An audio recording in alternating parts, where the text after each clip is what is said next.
Have you ever wondered what really happened in the days before the Great Flood? What darkness gripped the earth so tightly that God himself decided to wash it all away and start over? The Bible gives us glimpses, mysterious fragments of a story so shocking that most people skip right over it. But hidden in the ancient texts lies a truth that will change everything you thought you knew about the antediluvian world. We're talking about the Watchers, angelic beings who abandoned their heavenly posts, descended to earth, and unleashed chaos beyond imagination. These weren't just fallen angels. These were divine rebels who corrupted humanity itself, taught forbidden knowledge, and birthed a race of giants that terrorized the world. Their rebellion was so catastrophic that it triggered the very judgment that brought the flood. But here's what most people don't realize. The story of the Watchers isn't just ancient history, it's a warning, a prophetic shadow of what's coming again in the last days. Jesus himself said that as it was in the days of Noah, so shall it be at the coming of the Son of Man. That means understanding the Watchers isn't just about satisfying curiosity about the past. It's about recognizing the signs of our own time. Tonight, we're going to expose the full truth about these angelic rebels. We'll uncover their names, their crimes, and the devastating legacy they left behind.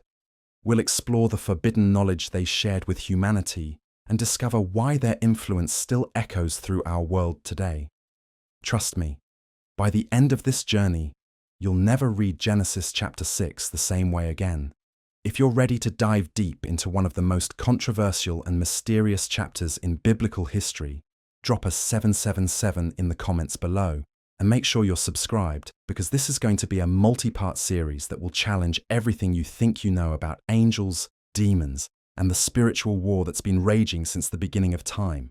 Let's start at the very beginning, in the book of Genesis, where we find one of the most enigmatic passages in all of Scripture. Genesis chapter 6. Verses 1 through 4. Most people read these verses quickly, almost dismissively, but they contain the seeds of a story that will shake you to your core. The text says that when men began to multiply on the face of the earth, and daughters were born to them, the sons of God saw that the daughters of men were beautiful, and they took wives for themselves of all whom they chose. Then the Lord said, "My spirit shall not strive with man forever, for he is indeed flesh, yet his days shall be 120 years. There were giants on the earth in those days, and also afterward, when the sons of God came into the daughters of men and they bore children to them. Those were the mighty men who were of old, men of renown. Now, most modern Christians have been taught to interpret the sons of God as the descendants of Seth, the godly line of humanity. But this interpretation creates more problems than it solves. If these were just human men marrying human women, why would that provoke God's wrath? Why would their offspring be called giants? And why would this event be connected directly to God's decision to flood the earth? The ancient understanding, preserved in Jewish tradition and early Christian writings, tells a very different story. The sons of God weren't human at all. They were angels. Specifically, they were a class of angels known as Watchers, divine beings whose job was to observe and report on human affairs. But instead of remaining faithful to their heavenly calling, they rebelled against God's order and descended to earth with desires that would corrupt everything they touched. The book of Enoch, though not part of the biblical canon, provides incredible detail about these events. Enoch describes exactly what happened when these angelic beings abandoned their proper domain. 200 Watchers, led by their chief Semjaza, made a pact on Mount Hermon. They swore an oath together because they knew that what they were about to do would bring divine judgment, not just on humanity, but on themselves as well. But why would angels risk eternal punishment for earthly desires? The answer reveals something profound about the nature of rebellion itself. These weren't random acts of passion. This was organized insurrection against the divine order. The Watchers saw the beauty of human women, yes, but more than that, they saw an opportunity to corrupt God's creation from within. They weren't just seeking physical relationships, they were seeking to contaminate the human bloodline itself. When these angelic beings took human wives, the result was catastrophic. Their offspring weren't normal children. They were Nephilim, a Hebrew word that means fallen ones, or those who cause others to fall. These beings were giants in stature, but more than that, they were abominations. Part human, part angelic, they possessed supernatural strength and appetites that could never be satisfied. The Book of Enoch describes these giants as consuming everything in their path. They devoured all the food that humans could produce, then turned to eating the humans themselves, and finally began consuming each other. Their very existence was a violation of the natural order, a perversion of God's design for both humanity and the angelic realm. But the corruption didn't stop with the Nephilim. The Watchers themselves began teaching humanity knowledge that was never meant for mortal minds. This wasn't innocent education. This was the deliberate corruption of human civilization through forbidden wisdom. Azazel, one of the chief Watchers, taught men how to make weapons of war. He showed them how to craft swords, knives, shields, and armor. Before this, humanity had known conflict, but not organized warfare on a massive scale. Azazel's teachings transformed human society into something violent and militaristic. Other Watchers taught different forms of forbidden knowledge. Semjaza taught enchantments and root cutting, the beginnings of what we might call sorcery or witchcraft. Amaros taught the resolving of enchantments, essentially teaching humans how to break spiritual protections. Barakijal taught astrology, leading humans to worship the stars rather than their creator. Perhaps most disturbing of all, Kokabel taught the constellations, and through this knowledge, humans began to believe that their destinies were controlled by celestial bodies rather than by God himself. This was the birth of astrology, divination, and the occult sciences that would plague humanity for millennia to come. The female angels, or rather, the Watchers who took female form, taught women the arts of seduction and vanity. They showed them how to use cosmetics, jewelry, and clothing to enhance their beauty in ways that would inflame desire and lead to moral corruption. They taught the use of precious stones and metals, not for practical purposes, but for the pursuit of wealth and status that would divide human society into classes of haves and have-nots. But why was this knowledge considered forbidden? After all, don't we use many of these same technologies and practices today? The answer lies in understanding God's plan for human development. Humanity was meant to grow in wisdom gradually, with each generation building upon the knowledge of the previous one, while maintaining their dependence on and relationship with their Creator. The Watchers' teachings short-circuited this process. They gave humanity advanced knowledge before humans had developed the moral and spiritual maturity to handle it responsibly. It's like giving a loaded weapon to a child. The technology itself might not be evil, but in the wrong hands, at the wrong time, it becomes a tool of destruction. This premature advancement created a civilization that was technologically sophisticated, but spiritually bankrupt. Humans gained power over their environment, but lost their connection to God. They learned to manipulate the physical world, but forgot their dependence on the spiritual realm. They became, in the words of Genesis, corrupt and filled with violence. The influence of the Watchers created a world where might made right, where the strong oppressed the weak, and where the pursuit of pleasure and power replaced the worship of God. The giants ruled over ordinary humans with cruelty and violence. The knowledge of warfare turned every conflict into a bloodbath. The occult sciences replaced true religion with superstition and demon worship. This is why God's heart was grieved. This is why he regretted making man. Not because humanity had simply sinned, but because the very nature of human civilization had been corrupted at its foundation. The Watchers had succeeded in their rebellion. They had taken God's good creation and twisted it into something monstrous, But the story of the Watchers reveals something else about the nature of spiritual warfare. These angels didn't fall by accident. Their rebellion was calculated, organized, and deliberate. They saw God's love for humanity and were filled with jealousy. They couldn't bear to see mortal beings receive the grace and favor that they, in their pride, thought they deserved. This pattern of angelic rebellion against God's plan for humanity would repeat throughout history. Satan himself follows this same pattern, seeking to corrupt and destroy what God loves most. The Watchers were pioneers in this cosmic war, the first to discover that the most effective way to hurt God is to hurt his children. Their methods were sophisticated. Rather than simply destroying humanity outright, they corrupted it from within. They used pleasure, knowledge, and power as weapons. They made sin attractive, rebellion seem reasonable, and corruption appear as progress. They turned God's gifts into idols, and his creation into a weapon against him. The giants that resulted from their unions with human women became the stuff of legend in every ancient culture. The Greeks called them titans.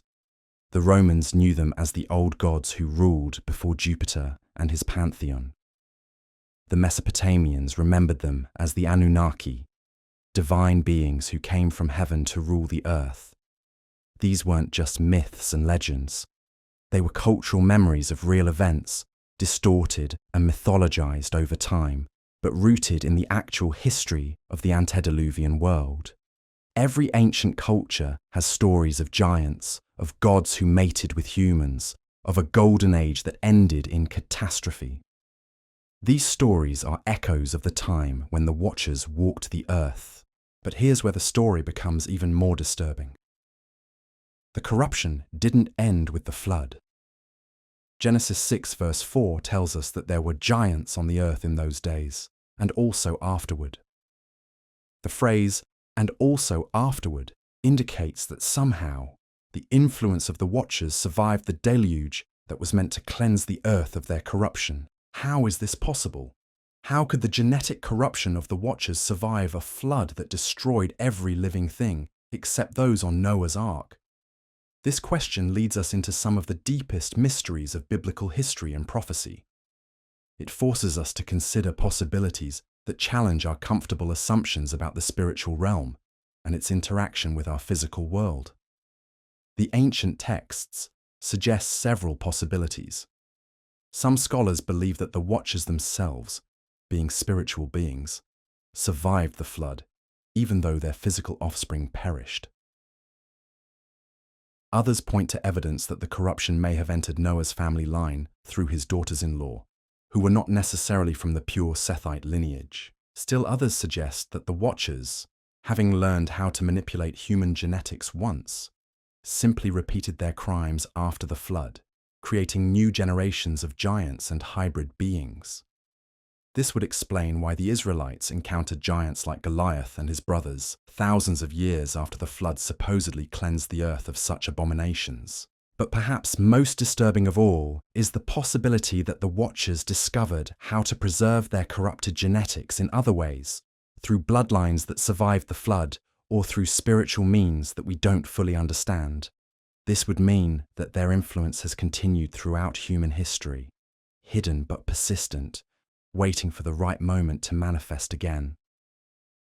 Jesus himself warned that as it was in the days of Noah, so it would be in the days of the coming of the Son of Man. This isn't just a general statement about moral corruption. It's a specific warning that the conditions that existed before the flood, including the influence of fallen angelic beings, would return in the last days. Are we seeing signs of this return today? Yes. The explosion of occult knowledge and practices, the fascination with extraterrestrial beings, the rapid advancement of genetic engineering and biotechnology, the increasing violence and moral corruption of our society, all these could be indicators that the spirit of the Watchers is active again in our world. This is why understanding their story is so crucial. It's not just ancient history, it's a roadmap for understanding the spiritual forces at work in our own time. The Watchers represent a pattern of rebellion that continues to this day, and their methods of corruption remain remarkably consistent across the millennia. The rebellion of the Watchers didn't happen in isolation. It was part of a larger cosmic conflict that had been brewing since the very foundations of creation. To understand the full scope of their crimes, we need to examine the spiritual hierarchy they violated and the divine order they shattered through their descent to earth. In the heavenly realm, angels operate within a strict chain of command. Each has their assigned role, their specific duties, and their proper place in God's cosmic order. The Watchers were part of this system, given the sacred responsibility of observing human affairs and reporting back to the throne of God. They were meant to be witnesses, not participants. They were supposed to watch from a distance, maintaining the separation between the divine and mortal realms. But something went wrong. Scripture hints that pride was the root of their downfall, just as it had been with Satan's original rebellion. The Watchers began to covet what they saw. They looked upon the daughters of men and desired not just their beauty, but their capacity for physical experience, for pleasure, for the kind of intimate connection that was forbidden to their angelic nature. This desire wasn't just lust. It was envy of humanity's unique position in creation. Angels, for all their power and glory, were created as servants. Humans, despite their apparent weakness, were made in God's image and given dominion over the earth. The Watchers saw this and rebelled against their subordinate role. Their leader, Semjaza, understood that what they were planning would bring severe consequences. That's why he insisted that all 200 Watchers bind themselves together with an oath. In the Book of Enoch, he says to his fellow rebels, "I fear you will not indeed agree to do this deed, and I alone shall have to pay the penalty of a great sin." His solution was to make them all equally guilty, ensuring that none could back out or betray the others. This oath-making reveals the calculated nature of their rebellion. These weren't angels who fell accidentally or in a moment of weakness. They planned their descent carefully, knowing full well that they were violating divine law. They chose rebellion with their eyes wide open, and they dragged 200 of their brethren down with them.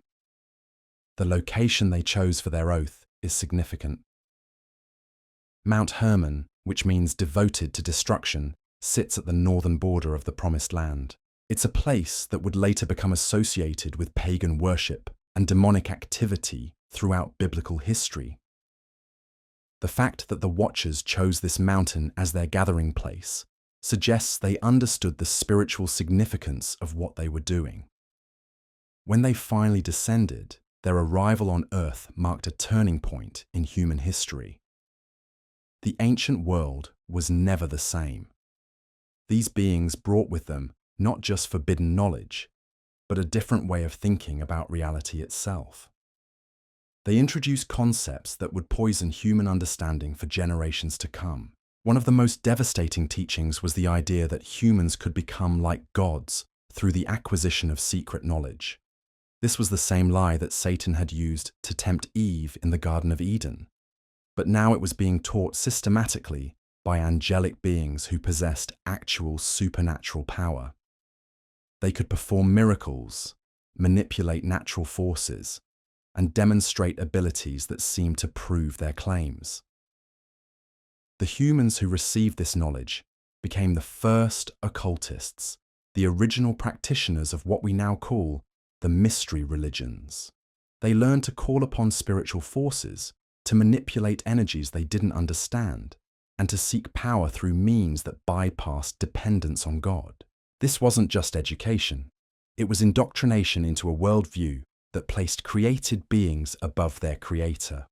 The Watchers taught different humans different aspects of forbidden knowledge, creating specialized classes of practitioners. Some became metallurgists and weapon makers, turning the Earth's resources into instruments of death. Others became astrologers and diviners, teaching people to seek guidance from stars and spirits rather than from God. Still others became the first pharmacists, but their potions weren't for healing. They were for enchantment, seduction, and control. women received their own corrupted education. The female watchers, or those who took female form, taught the arts of beauty and seduction, but not for the purpose of enhancing marriage or family life. Instead, they taught these skills as tools of manipulation and power. They showed women how to use their beauty to gain control over men, how to enhance their attractiveness through artificial means, and how to compete with one another for status and influence. This corruption of feminine beauty was particularly insidious because it perverted something that God had made good. Physical beauty itself isn't evil, but the Watchers taught women to weaponize it, to use it for selfish gain rather than as a reflection of God's glory. They introduced concepts of vanity, pride, and sexual manipulation that would echo through human culture for millennia. The knowledge of precious metals and gemstones that they shared wasn't given for practical purposes or even for legitimate adornment. Instead, it was taught as a means of creating artificial hierarchies, of dividing humanity into classes based on material wealth rather than character or divine calling. The Watchers introduced the love of money and luxury that would become the root of countless evils in human society.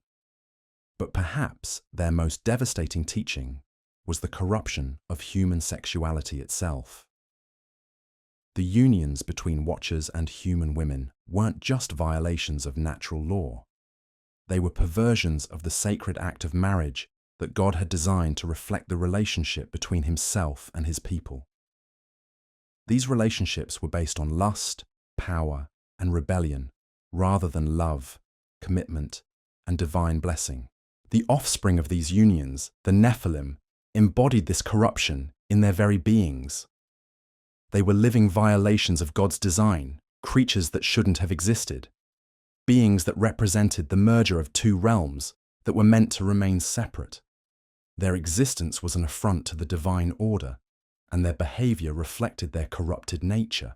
The giants weren't just physically large. They possessed supernatural strength and appetites that couldn't be satisfied by normal means. The Book of Enoch describes them as consuming vast quantities of food, then turning to cannibalism when agriculture couldn't keep up with their demands. They ate humans like cattle, viewing mortal beings as nothing more than food sources. Their appetites weren't limited to food. They craved violence, power, and domination. They established themselves as rulers over ordinary humans, creating the first totalitarian systems in human history. Under their rule, the concept of human dignity disappeared. Mortals became slaves, playthings, and resources to be exploited rather than beings made in God's image. The psychological impact of living under giant oppression can barely be imagined. Humans who had been created to have dominion over the earth suddenly found themselves at the bottom of a new hierarchy, dominated by beings who combined angelic power with fallen nature. The trauma of this experience would have scarred human consciousness in ways that persist to this day. This is why the mythology of every ancient culture includes stories of a golden age followed by an age of monsters and tyranny. These aren't just imaginative stories, they're cultural memories of the time when the Nephilim ruled the earth, when humans lived in terror of giant overlords who possessed supernatural abilities and insatiable appetites. The Watchers' corruption extended beyond their immediate offspring. They taught humans to create their own abominations through selective breeding, and what we might now recognize as early genetic manipulation. Ancient texts describe creatures that were part human and part animal, beings that violated the boundaries God had established between different kinds of life. This experimentation with the building blocks of life itself was perhaps the final straw that provoked God's judgment. The Watchers weren't content to corrupt humanity through forbidden knowledge and hybrid offspring. They began tampering with the genetic code of all living things, creating monsters that defied natural law and mocked the divine design. The violence that filled the earth wasn't random or accidental. It was the inevitable result of this systematic corruption of human nature and society. When beings with supernatural power and fallen appetites ruled over humans who had been taught to seek power through rebellion against God, the result could only be chaos and bloodshed. The earth itself began to cry out under the weight of this corruption. The natural order that God had established was breaking down. The boundaries between species were being violated. The distinction between the holy and the profane was being erased. The very foundations of reality were under attack. This is the context in which we must understand God's decision to flood the earth. It wasn't an overreaction to human sin. It was a necessary intervention to prevent the complete corruption of his creation. The Watchers and their offspring had succeeded in their rebellion to such an extent that only the most drastic action could preserve any remnant of God's original design. The flood wasn't just about cleansing the earth of evil people.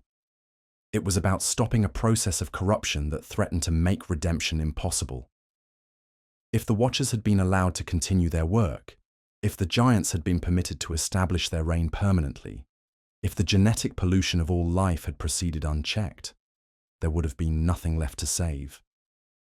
But even as we contemplate the magnitude of this ancient catastrophe, we must remember that the story of the Watchers contains a warning for our own time. The same patterns of rebellion, the same methods of corruption, the same desire to blur the boundaries between the divine and human realms are visible in our modern world. The rapid advancement of genetic engineering, the fascination with artificial intelligence that might achieve consciousness, the explosion of occult practices and New Age spirituality, the breakdown of traditional moral boundaries, the rise of totalitarian ideologies. All these echo the conditions that existed in the days of Noah. The Watchers may be bound in chains of darkness, but their influence continues through the knowledge they imparted and the spiritual forces they unleashed. Their rebellion established patterns that continue to manifest in every generation, waiting for the right conditions to emerge again in full force. This is why Jesus warned that the days of Noah would return. This is why understanding the Watchers is crucial for recognizing the signs of our own times. Their story isn't just ancient history, it's a preview of coming attractions, a glimpse of the final rebellion that will precede the return of the King. The question we must ask ourselves is this: are we prepared to recognize the spirit of the Watchers when it manifests in our generation? Can we discern between genuine progress and corrupted knowledge? Will we stand firm in the truth when fallen angels once again offer humanity the chance to become like gods? The answers to these questions may determine not just our personal fate, but the destiny of our entire civilization. Because the Watchers' rebellion didn't end with their imprisonment. Their legacy lived on, woven into the very fabric of human culture and consciousness. When God bound the chief Watchers in chains of darkness, he didn't erase the knowledge they had imparted. The techniques of warfare they taught continued to spread.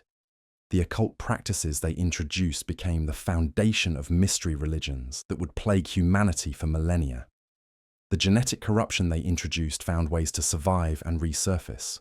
But how did this corruption survive the flood? This question has puzzled scholars and theologians for centuries, and the answer reveals something profound about the nature of spiritual warfare itself. The Watchers may have been physical beings when they descended to Earth, but they were fundamentally spiritual entities. Their essence, their knowledge, their influence couldn't be destroyed by water, no matter how deep or widespread. Think about it this way. When a computer virus infects a system, destroying the infected files doesn't eliminate the virus code itself. That code can be transmitted, copied, hidden in other systems, waiting for the right moment to activate again.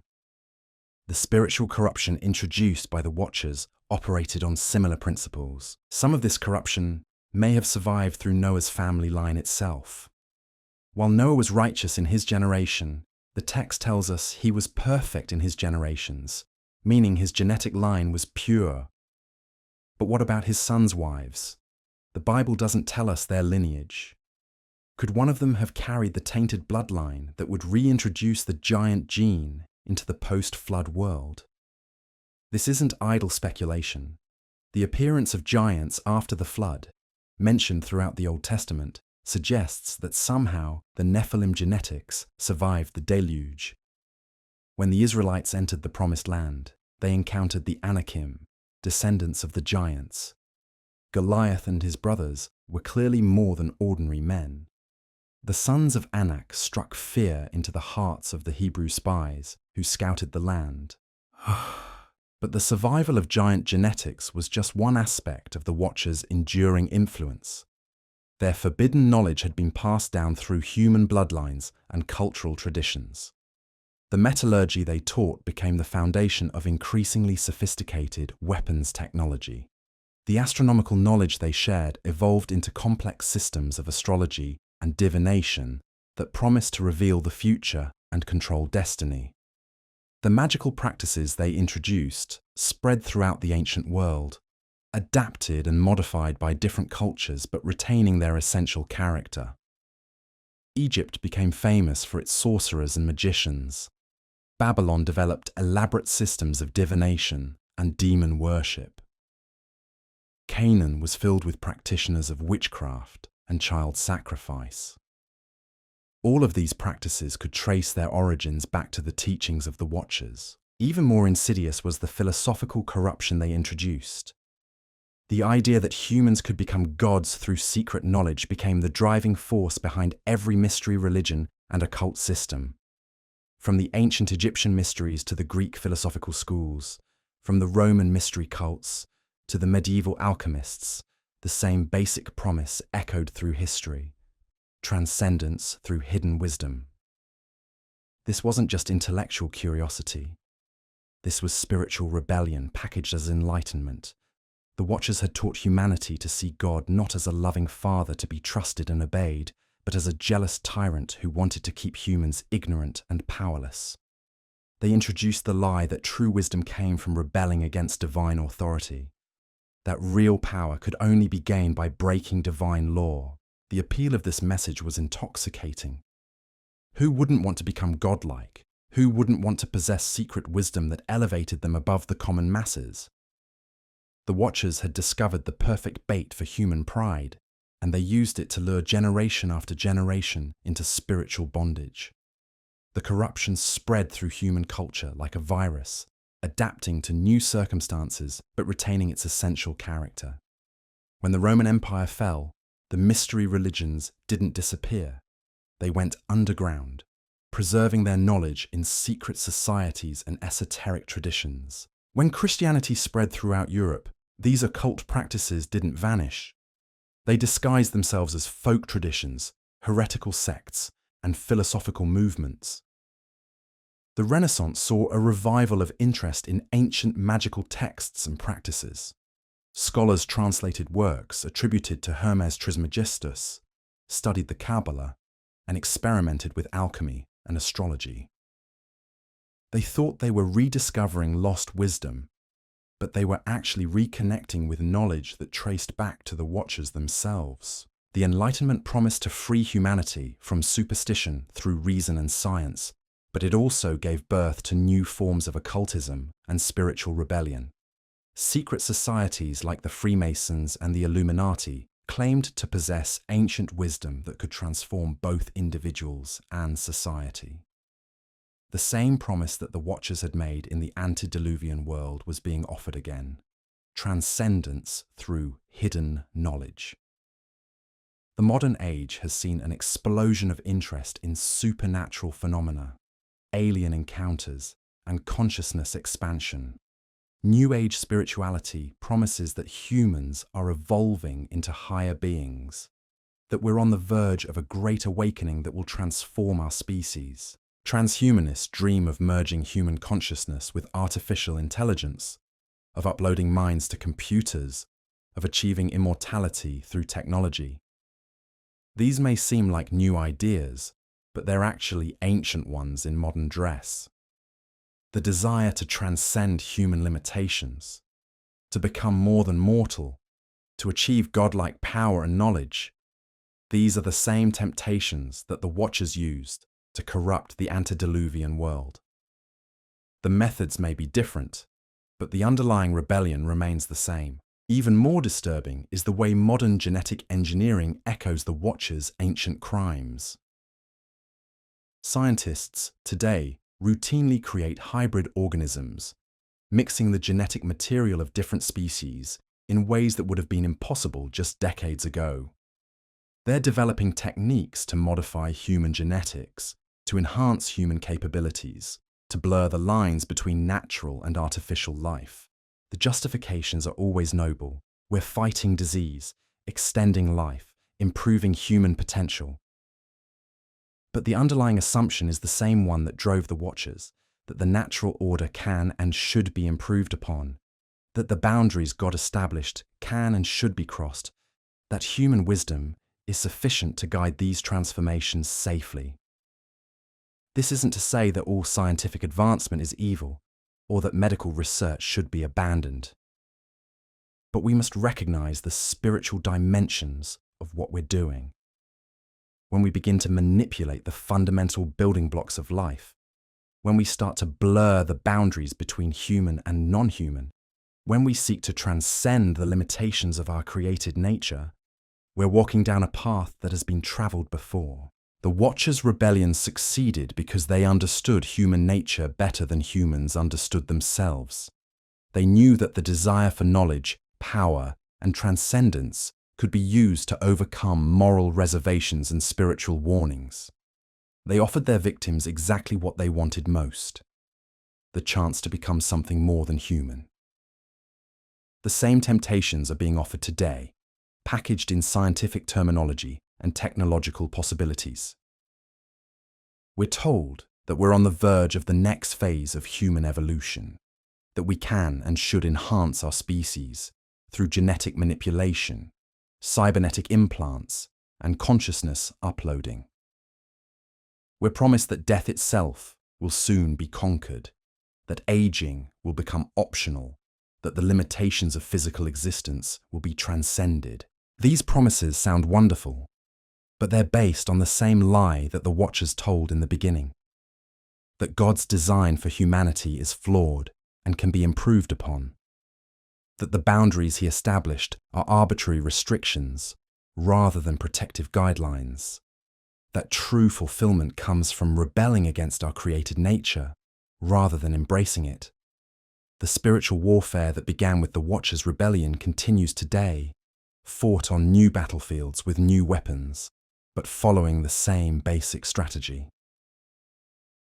The goal remains the same: to corrupt God's creation from within, to turn his children against him, to establish a kingdom based on rebellion rather than submission to divine authority. Understanding this continuity is crucial for recognizing the signs of our times. The rapid advancement of technology, the breakdown of traditional moral boundaries, the rise of spiritual movements that promise human divinity, the increasing acceptance of practices that were once considered abhorrent, all of these can be understood as manifestations of the same spiritual forces that operated in the days of Noah. The question is not whether we're living in the last days. Jesus himself told us that no one knows the day or the hour of his return. The question is whether we're prepared to recognize and resist the spiritual deceptions that are being deployed against our generation. Are we wise enough to discern between genuine progress and corrupted advancement? Can we tell the difference between divine revelation and angelic deception? The Watchers succeeded in corrupting the antediluvian world because humans were unprepared for the sophistication of their deception. They offered real knowledge, demonstrated genuine power, and promised achievable transcendence. Their victims didn't realize they were being corrupted until it was too late. We have advantages that the antediluvian world lacked. We have the complete revelation of Scripture, the example of Christ, and the indwelling of the Holy Spirit. We know how the story ends. We understand the nature of spiritual warfare. We've been warned about the deceptions that would come in the last days, but knowledge alone isn't enough.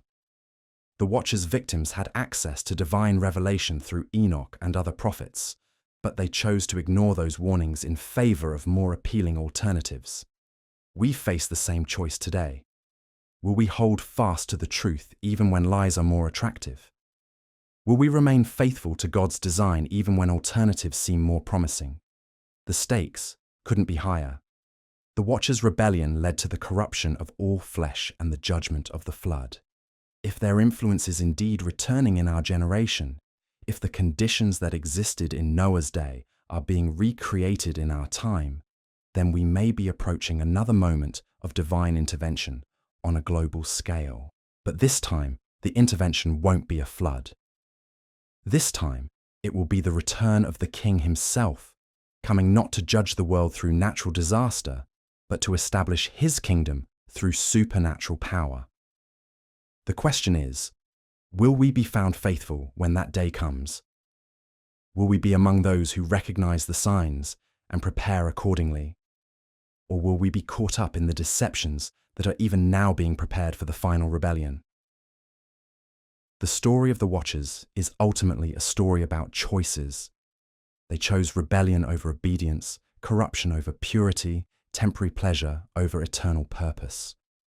Their human victims chose forbidden knowledge over divine wisdom, immediate gratification over long-term consequences, the promise of transcendence over the reality of their created nature. We face similar choices today. Every advance in technology, every new spiritual movement, every cultural shift presents us with opportunities to choose between God's way and the world's way. The choices may seem small, individual, and personal, but they're part of a larger spiritual conflict that has been raging since the dawn of time. The Watchers may be bound in chains of darkness, but their influence continues through the systems they established, the knowledge they imparted, and the spiritual forces they unleashed. Their rebellion set patterns that continue to manifest in every generation, waiting for the right conditions to emerge again in full force. Understanding this spiritual lineage helps us grasp why certain bloodlines throughout history have been drawn to occult practices and forbidden knowledge. It's not coincidence that ruling families across different civilizations have maintained secret traditions, mystery schools, and esoteric practices that can be traced back to the teachings of the Watchers. These aren't just cultural curiosities or historical artifacts. They represent the preservation and transmission of corrupted wisdom across millennia. The ancient Mesopotamian texts speak of the Anunnaki, divine beings who descended from heaven to rule over humanity. The Egyptian mysteries centered around gods who had once walked among men, teaching them the secrets of magic and the afterlife. The Greek Titans were remembered as a race of powerful beings who ruled before the Olympian gods overthrew them. These weren't separate mythologies. They were different cultural memories of the same events, filtered through time and adapted to local contexts. But here's what makes this particularly relevant to our current moment in history. The knowledge that the Watchers shared wasn't random or accidental. It was strategically chosen to accelerate human development in specific directions that would ultimately serve their rebellion against God. They didn't teach humans everything they knew. They taught them exactly what would be most corrupting, most addictive, and most likely to draw humanity away from dependence on their Creator. Consider the timing of their intervention. Humanity had been developing naturally for generations, growing in wisdom and understanding at the pace God intended. But the Watchers short-circuited this process, giving humans advanced knowledge before they had developed the moral and spiritual maturity to handle it responsibly. This created a civilization that was technologically sophisticated but spiritually immature, powerful but unwise, advanced but corrupt. Does this pattern sound familiar? We live in an age of unprecedented technological advancement, coupled with moral confusion and spiritual emptiness. We can manipulate genes, but can't agree on what makes life meaningful. We can communicate instantly across the globe, but struggle to maintain healthy relationships in our own families. We can access more information than any generation in history, but seem less wise than our ancestors. This isn't accidental. It's the same pattern that the Watchers established in the antediluvian world, playing out again in our generation. The rapid acceleration of technological development, particularly in areas that touch on the fundamental nature of life and consciousness, mirrors the premature advancement that the Watchers brought to the ancient world. The specific areas where they shared forbidden knowledge are particularly revealing. Metallurgy and weapons technology led to warfare on an unprecedented scale. Today, we've developed weapons that could destroy all life on Earth multiple times over. The astronomical knowledge they shared led to astrology and the belief that human destiny is controlled by celestial forces. Today, millions of people consult horoscopes and believe that their lives are determined by the positions of planets rather than by divine providence. The magical and pharmaceutical knowledge they taught led to sorcery, mind control, and the manipulation of consciousness through chemical means. Today, we have pharmaceutical companies that wield enormous power over human health and behavior, recreational drugs that promise transcendent experiences, and research into consciousness-altering substances that claim to reveal higher truths about reality. The corruption of human sexuality and relationships that they introduced through their unions with human women established patterns of sexual immorality that have plagued humanity ever since. Today, we see the systematic breakdown of traditional marriage and family structures, the normalization of sexual practices that were once considered perverse, and the rise of movements that seek to redefine the very nature of human sexuality and gender. But perhaps most significantly, the Watchers introduced the fundamental lie that has driven human rebellion throughout history: the promise that humans can become like gods through the acquisition of secret knowledge. This wasn't just intellectual pride, it was spiritual rebellion packaged as enlightenment, the same temptation that Satan used in the Garden of Eden, but amplified and systematized. Today, this same lie appears in new forms, but with the same essential character. Transhumanists promise that we can transcend our biological limitations through technology. New Age spirituality teaches that we are all divine beings who have simply forgotten our true nature. Artificial intelligence researchers speak of creating machines that will surpass human intelligence and potentially achieve consciousness. Genetic engineers work toward enhancing human capabilities and extending life indefinitely. These aren't necessarily evil pursuits in themselves, but they're driven by the same fundamental assumption that motivated the Watchers' rebellion: that God's design for humanity is flawed and can be improved upon, that the boundaries he established are arbitrary restrictions rather than protective guidelines, that true fulfillment comes from transcending our created nature rather than embracing it. The spiritual dimension of this conflict becomes clear when we examine the ultimate goals being pursued. It's not enough to cure diseases or extend healthy life. The goal is to eliminate death itself. It's not enough to enhance human capabilities. The goal is to merge human consciousness with artificial intelligence. It's not enough to understand genetics. The goal is to redesign the human species according to our own specifications. These ambitions echo the Watchers' original rebellion. They weren't content with their assigned roles in God's creation. They wanted to be creators themselves, to reshape reality according to their own desires, to achieve equality with or superiority over their creator. The same prideful ambition drives much of modern technological development. The Watchers succeeded in corrupting the antediluvian world because they understood how to exploit human weaknesses and desires. They offered knowledge to those who craved wisdom, power to those who felt helpless, pleasure to those who were dissatisfied, and transcendence to those who chafed against their limitations. Their victims didn't see themselves as rebels against God.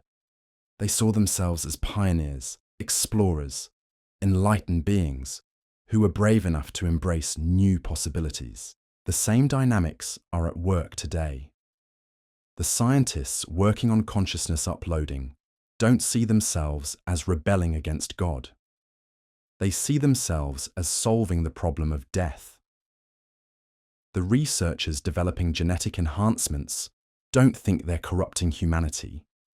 They believe they're improving it. The spiritual teachers promising human divinity don't consider themselves false prophets. They think they're revealing hidden truths about human potential. This is what makes the Watcher's deception so effective. It doesn't require people to consciously choose evil. It only requires them to believe that they can improve upon God's design, that human wisdom is sufficient to guide these improvements, and that the ends justify whatever means are necessary to achieve them. The technological capabilities we're developing today would have seemed like magic to previous generations. We can manipulate matter at the atomic level, communicate instantly across vast distances, access virtually unlimited information, and modify the genetic code of living organisms. To someone from the ancient world, we would appear to possess godlike powers. But having godlike powers doesn't make us gods, any more than the Watcher's supernatural abilities made them equal to their creator. Power without wisdom, capability without moral guidance, advancement without spiritual maturity. These combinations have always led to corruption and destruction. The greater the power, the greater the potential for catastrophe when that power is misused. This is why the story of the Watchers serves as such a crucial warning for our generation. We're approaching levels of technological capability that could fundamentally alter the nature of human existence. We're developing tools that could enhance or corrupt the human species in ways that would be irreversible.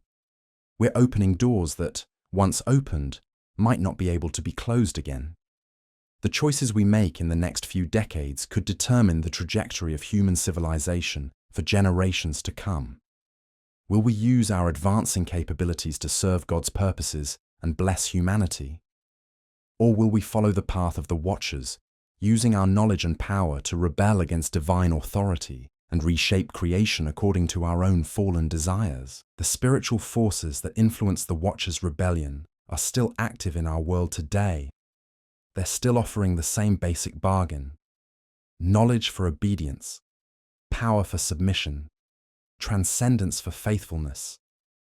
They're still promising that humans can become like gods if they're willing to break free from divine restrictions and embrace their own potential. But we have something the antediluvian world lacked. We have the complete revelation of God's plan through Jesus Christ. We know how the story ends. We understand that true transcendence comes not through rebellion, but through submission. Not through self-exaltation, but through self-sacrifice. Not through becoming gods, but through becoming the children of God that we were always meant to be.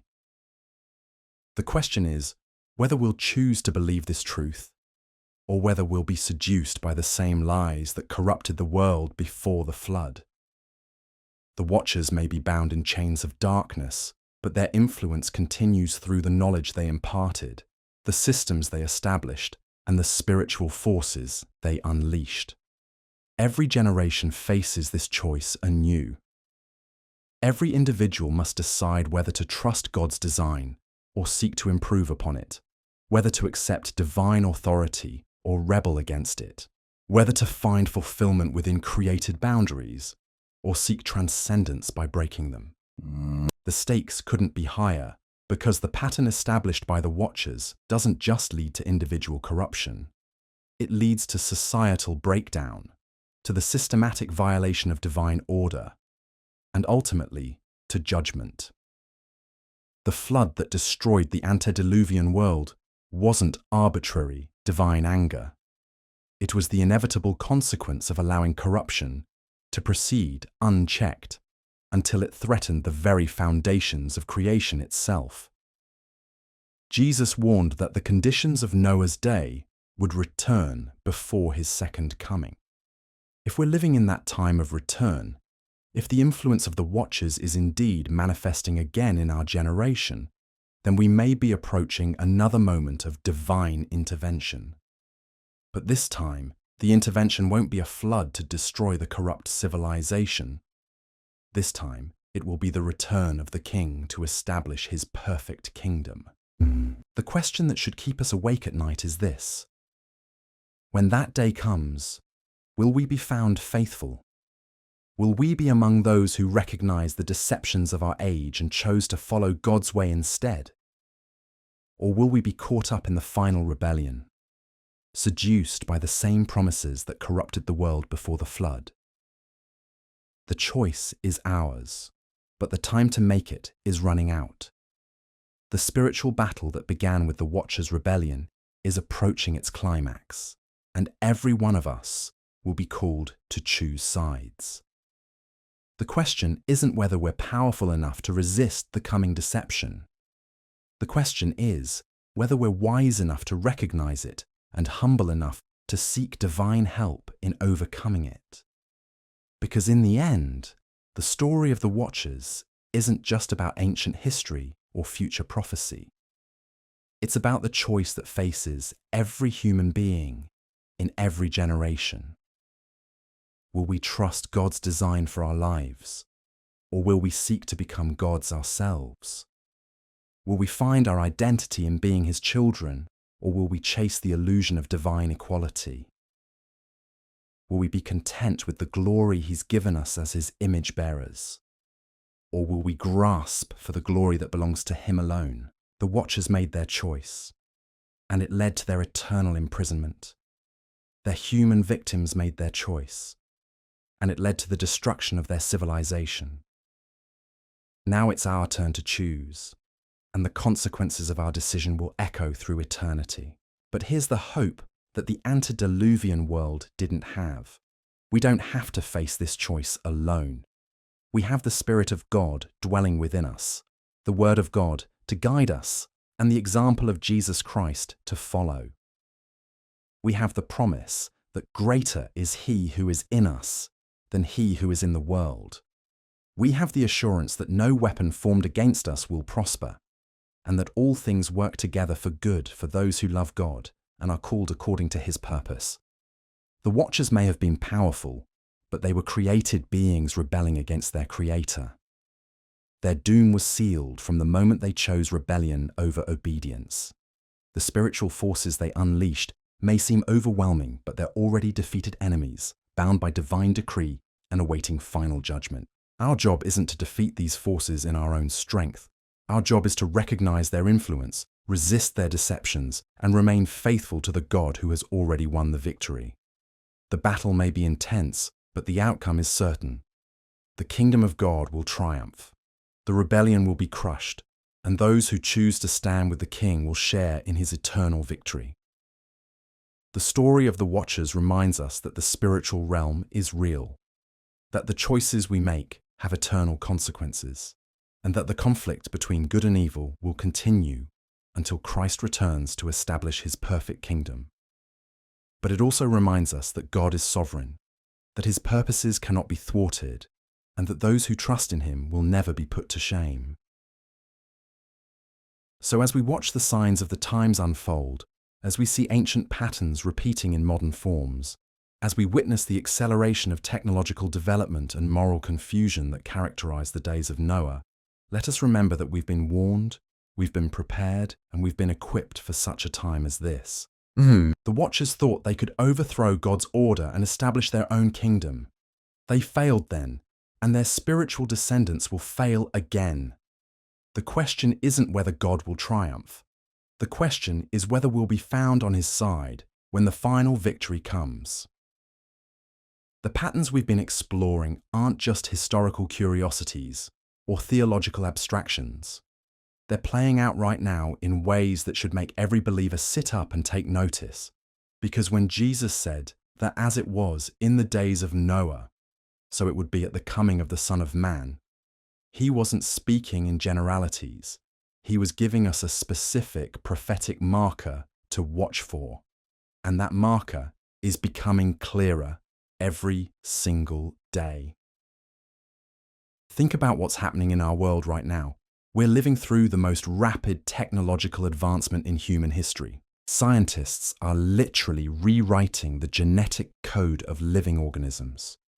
They're creating artificial intelligence that can think, reason, and even create. They're developing technologies that promise to merge human consciousness with machines, to upload minds to computers, to achieve what they call digital immortality. These aren't science fiction fantasies anymore. These are real projects being pursued by some of the most powerful corporations and governments on Earth. And the language they use to describe their goals should send chills down the spine of anyone who understands the story of the Watchers. They speak of transcending human limitations, of evolving beyond our biological constraints, of becoming post-human. They promise that we're on the verge of the next phase of human evolution, that we can engineer ourselves into beings of unlimited capability and lifespan. They offer the same bargain that the Watchers offered to the antediluvian world, the chance to become like gods. But here's what makes this moment in history so significant.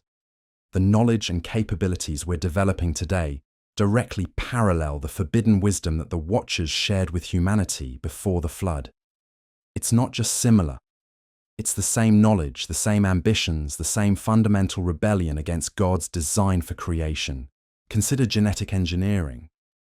Scientists today routinely create what they call chimeras, organisms that combine genetic material from different species.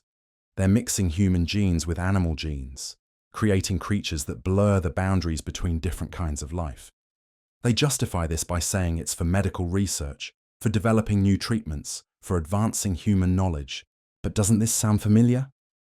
The ancient texts tell us that the Watchers taught humans to create hybrid beings, to cross the genetic boundaries that God had established between different species. They produced abominations that violated the natural order, creatures that shouldn't have existed, beings that represented the corruption of God's perfect design. Today's genetic engineers are walking down the exact same path. They're creating organisms that mix human and animal characteristics.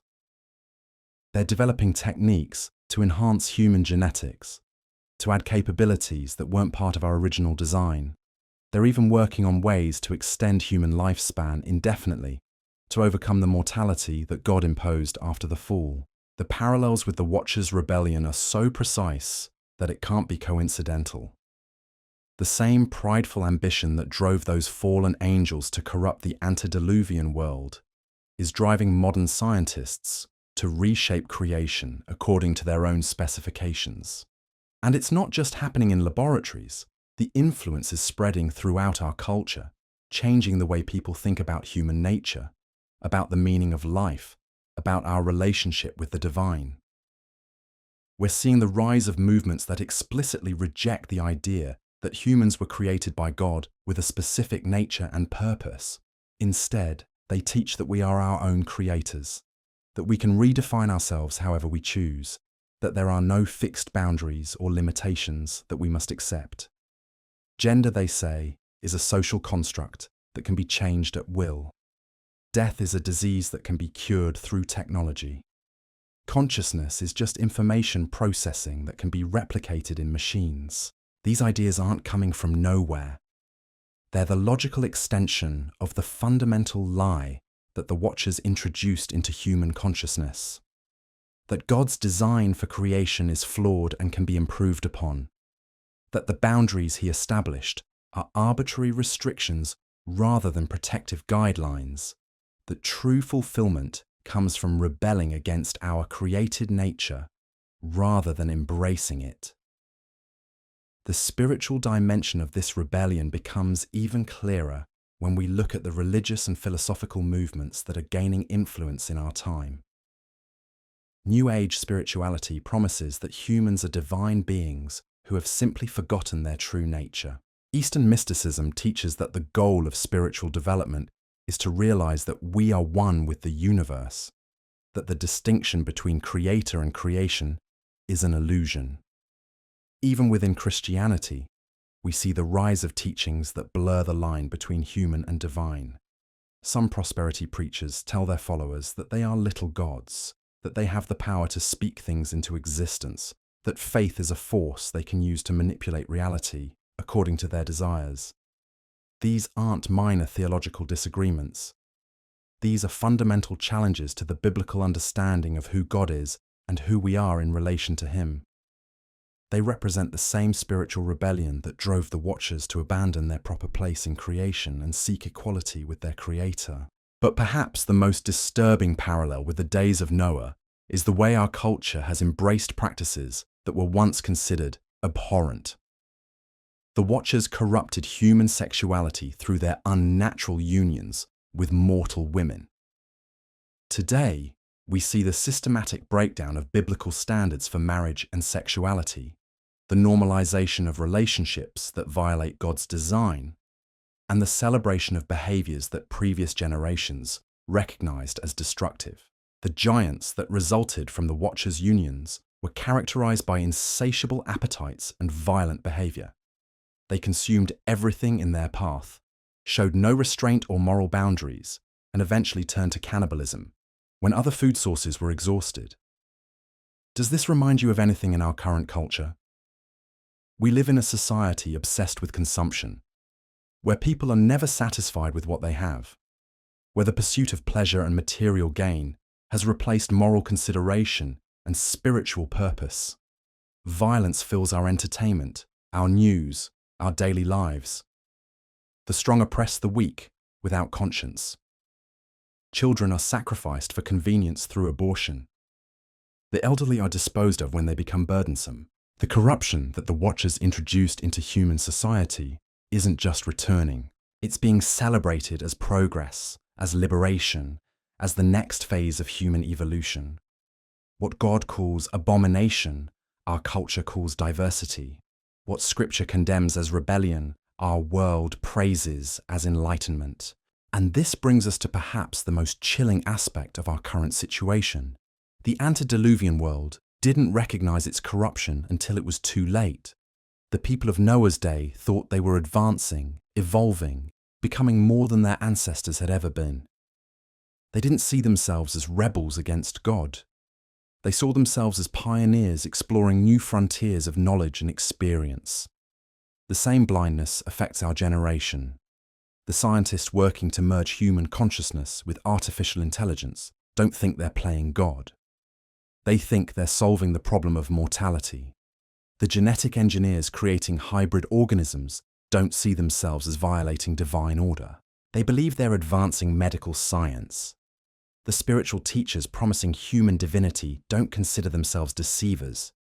They think they're revealing hidden truths about human potential. This is the most dangerous aspect of the Watchers' deception. It doesn't require people to consciously choose evil. It only requires them to believe that they know better than God, that human wisdom is sufficient to guide these advancements, that the ends justify whatever means are necessary to achieve them. The technological capabilities we're developing would have seemed like magic to previous generations.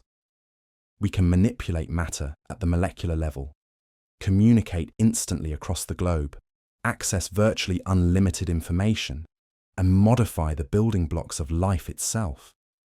But having godlike powers doesn't make us gods, any more than the Watchers' supernatural abilities made them equal to their Creator. This is where the story of the Watchers becomes a crucial warning for our time.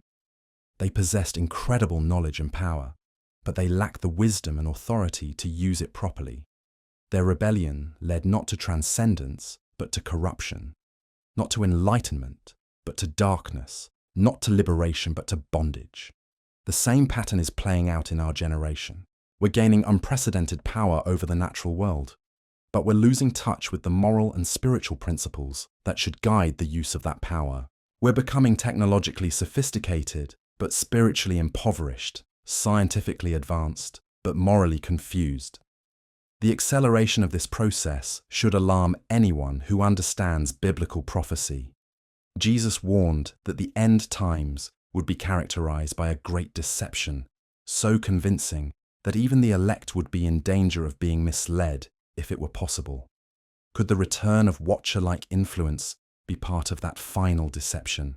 The signs are certainly there. The same prideful ambition that drove the original rebellion is driving modern technological development. The same promise of transcendence that seduced the antediluvian world is being offered to our generation. The same corruption of God's design that characterized the days of Noah is spreading throughout our culture. But we have advantages that the antediluvian world lacked. We have the complete revelation of Scripture, the example of Christ, and the indwelling of the Holy Spirit. We've been warned about these deceptions. We know how the story ends. We understand that true transcendence comes through submission to God, not rebellion against Him. The question is whether we'll use these advantages wisely. Will we recognize the spiritual nature of the conflict we're facing? Will we discern between genuine progress and corrupted advancement? Will we hold fast to biblical truth, even when the whole world seems to be moving in the opposite direction? The stakes couldn't be higher. The Watchers' rebellion led to the corruption of all flesh and the judgment of the flood.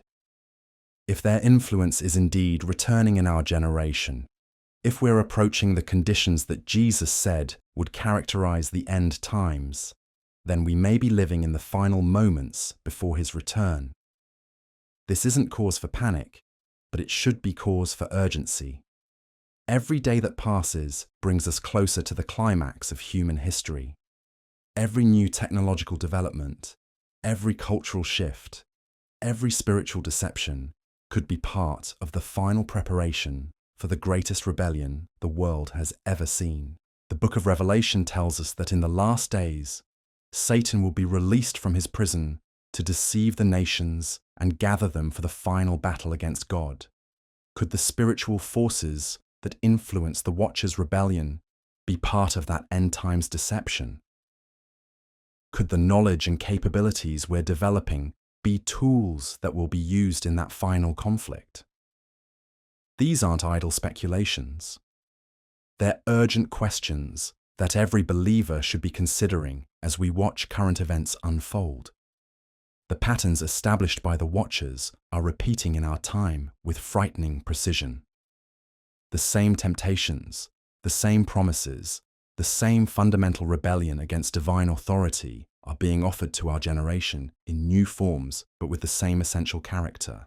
The corruption isn't just coming from outside the church. It's infiltrating Christian communities through subtle compromises and theological accommodations. Pastors who should be warning their congregations about these deceptions are instead embracing them as signs of progress. Churches that should be standing firm against cultural corruption are instead adapting their message to fit contemporary sensibilities. This internal corruption may be even more dangerous than external opposition. When the church loses its prophetic voice, when believers can no longer distinguish between divine revelation and human philosophy, when the salt loses its savor, the whole society becomes vulnerable to spiritual deception on a massive scale. The Watchers succeeded in corrupting the antediluvian world, partly because there were so few voices calling people back to righteousness. Enoch prophesied against their rebellion, but most people preferred the exciting new possibilities that the fallen angels offered. Noah preached righteousness while building the ark, but his generation chose to ignore his warnings in favor of more appealing alternatives. We face the same choice today. Will we be among the few who recognize the spiritual nature of our times and call others to repentance? Will we have the courage to speak truth even when it's unpopular, even when it costs us relationships, reputation, or opportunities? Will we be faithful watchmen on the wall, warning of approaching judgment? Or will we be silent while our generation rushes toward destruction? The story of the Watchers reminds us that spiritual warfare is real, that the forces of darkness are organized and intelligent, and that they're capable of deceptions so sophisticated that they can fool even those who should know better. It warns us that the same patterns of rebellion repeat throughout history, adapted to new circumstances, but driven by the same fundamental pride and ambition. But it also reminds us that God is sovereign, that His purposes cannot be thwarted, and that those who remain faithful to Him will be preserved through whatever trials may come. The flood that destroyed the corrupt antediluvian world also saved Noah and his family. The judgment that fell on the watchers also vindicated God's righteousness and preserved his plan of redemption.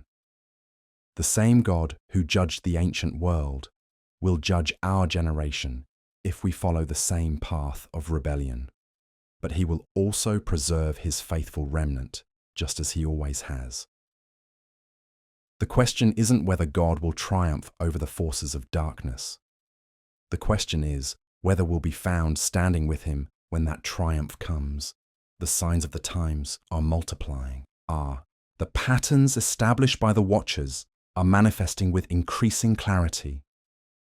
The deceptions that will characterize the end times are being prepared and deployed. The final rebellion against divine authority is taking shape before our eyes. But this isn't cause for despair. It's cause for hope, because it means that our redemption is drawing near. The darker the night becomes, the closer we are to the dawn. The greater the deception, the more glorious will be the revelation of truth. The more intense the spiritual warfare, the more complete will be the victory when Christ returns to establish his kingdom. The watchers thought they could overthrow God's order and establish their own kingdom. They failed catastrophically, and their rebellion only served to demonstrate God's righteousness and power. The same will be true of the final rebellion that's being prepared in our time. It will seem overwhelming, irresistible, destined to succeed. But it will collapse in an instant when the King of Kings appears. Our job isn't to stop this final rebellion. Our job is to remain faithful while it develops, to warn others about its true nature, and to be ready for the Lord's return. We're not called to defeat the forces of darkness in our own strength. We're called to stand firm against their deceptions and trust in the victory that Christ has already won. The story of the Watchers teaches us that no rebellion against God can ultimately succeed, no matter how powerful or sophisticated it may seem. It reminds us that spiritual forces are at work behind human events, and that understanding these forces is crucial for navigating the challenges of our time. Most importantly, it shows us that God's love for his creation is so great that he will intervene to prevent its complete corruption, even if that intervention requires judgment on a massive scale. The flood wasn't divine cruelty, it was divine mercy, preventing the total destruction of everything good and preserving the possibility of redemption.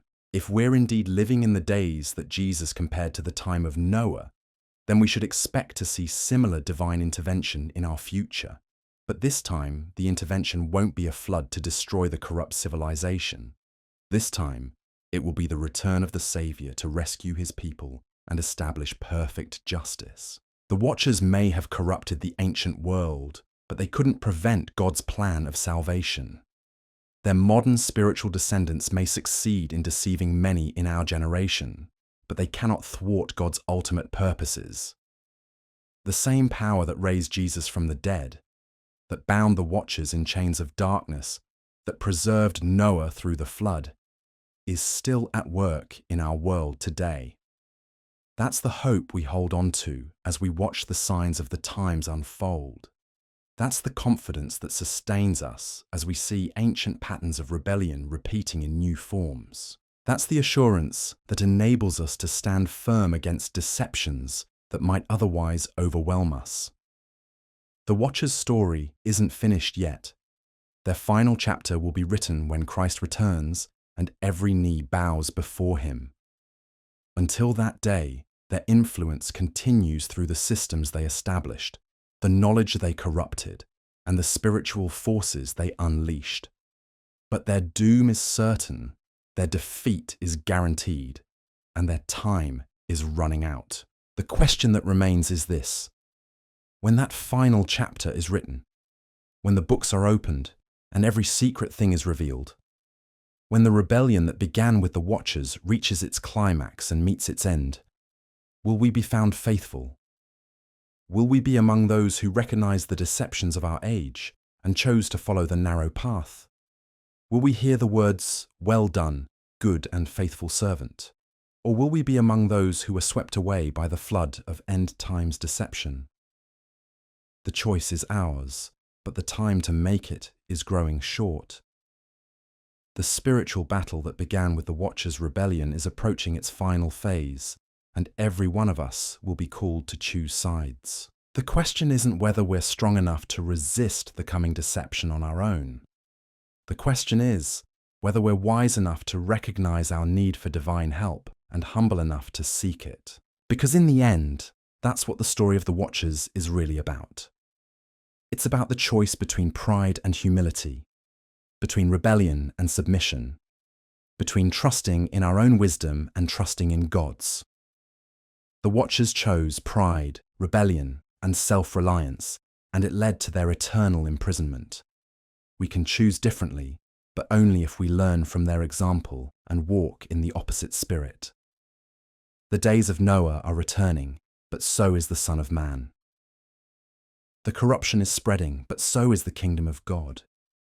The deception is intensifying, but so is the revelation of truth. The spiritual warfare is escalating, but the victory is assured. Our part is to remain faithful, to keep watching, to continue warning, and to be ready. The Watchers may have started this rebellion, but Jesus Christ will finish it, and when he does, every lie will be exposed, every deception will be shattered, and every knee will bow before the one who is the way, the truth, and the life. That's the hope that sustains us as we witness the return of the Watchers' influence in our generation. That's the confidence that enables us to stand firm against the rising tide of deception. That's the assurance that allows us to face an uncertain future with unwavering faith. The Watchers thought they could rewrite the story of creation. Instead, they became part of God's story of redemption. Their rebellion will ultimately serve his purposes. Their defeat will demonstrate his power, and their judgment will vindicate his righteousness. The same will be true of every force that rises against him in our generation. The corruption that began in the antediluvian world didn't simply vanish with the floodwaters. It went underground, preserving itself through bloodlines, through secret knowledge, through spiritual forces that transcended physical destruction. And today, we're witnessing its resurgence in ways that should make every believer's blood run cold. Because what we're seeing isn't just moral decline or cultural decay. We're witnessing the systematic reconstruction of the same conditions that provoked God's judgment in Noah's time. The same hybridization that violated natural law. The same forbidden knowledge that corrupted human civilization. The same prideful rebellion that seeks to make humans into gods. Let me show you something that will shake you to your core. The genetic manipulation happening in laboratories around the world today isn't just advancing medical science. It's recreating the same abominations that the Watchers produced through their unnatural unions with human women. Scientists are literally mixing human DNA with animal DNA, creating chimeras that blur the lines between species in ways that echo the hybrid monstrosities of the ancient world. They call it research. They say it's for the greater good. They promise it will cure diseases and extend human life. But strip away the scientific terminology, and what you're left with is the same violation of divine order that characterized the days of Noah. The same crossing of boundaries that God established to maintain the integrity of his creation, and it's accelerating at a pace that defies natural progression. Just as the Watchers short-circuited human development by giving advanced knowledge before humanity was ready for it, we're seeing technological breakthroughs that seem to leap beyond what should be possible given our current understanding. Artificial intelligence that demonstrates capabilities its creators don't fully comprehend. Genetic engineering techniques that achieve results faster than expected. Consciousness research that touches on realms that were once considered purely spiritual. This isn't coincidence. This is the same pattern of premature advancement that characterized the antediluvian world. when beings with supernatural knowledge accelerated human civilization beyond its natural pace. The result then was a society that was technologically sophisticated, but spiritually bankrupt. The result now threatens to be even more catastrophic. But here's what makes our situation even more dangerous than the world before the flood. The antediluvian humans at least knew they were dealing with supernatural beings. They understood that the knowledge they were receiving came from entities beyond the human realm. Today's recipients of forbidden knowledge often don't recognize its true source. They think they're discovering these advances through human ingenuity, through scientific progress, through evolutionary development. This deception runs deeper than simple ignorance. It's a systematic blinding that prevents people from recognizing the spiritual dimensions of what they're encountering. Scientists working on consciousness uploading don't realize they're attempting to achieve a form of immortality that bypasses God's plan for human destiny. Genetic engineers creating hybrid organisms don't understand they're repeating the same violations that brought divine judgment. Artificial intelligence researchers don't grasp that they're trying to create beings that mirror the angelic intelligence that originally rebelled against divine order. The spiritual forces behind these developments are the same ones that influenced the Watchers' original rebellion. They're still offering the same fundamental bargain that corrupted the antediluvian world: knowledge for obedience, power for submission, transcendence for faithfulness. But now they're doing it through seemingly natural channels, through human institutions, through scientific methodology that appears completely secular. This is what makes the current deception so sophisticated and so dangerous. The Watchers had to reveal themselves as supernatural beings to share their knowledge. Today's fallen angels can work through human agents who don't even realize they're being influenced by spiritual forces. The corruption spreads through universities, corporations, and government agencies that consider themselves purely rational and scientific. Think about the implications of this. Every major technological breakthrough, every advance in genetic engineering, every development in artificial intelligence could potentially be influenced by the same spiritual forces that corrupted the antediluvian world. Not all scientific progress is demonic, but we can no longer assume that any of it is purely human in origin. The acceleration we're witnessing suggests supernatural influence. The simultaneous breakthroughs happening across multiple fields hint at coordinated guidance from intelligences beyond human capability. The way certain technologies seem to develop almost independently in different locations around the world echoes the systematic teaching that the Watchers provided to different groups of humans. And just as the Watchers' teachings led to specific types of corruption in the ancient world, we're seeing parallel corruptions emerging in our time. The metallurgy and weapons technology they taught led to unprecedented warfare. Today, we've developed weapons that could destroy all life on Earth multiple times over. The astronomical knowledge they shared led to astrology and the worship of celestial forces.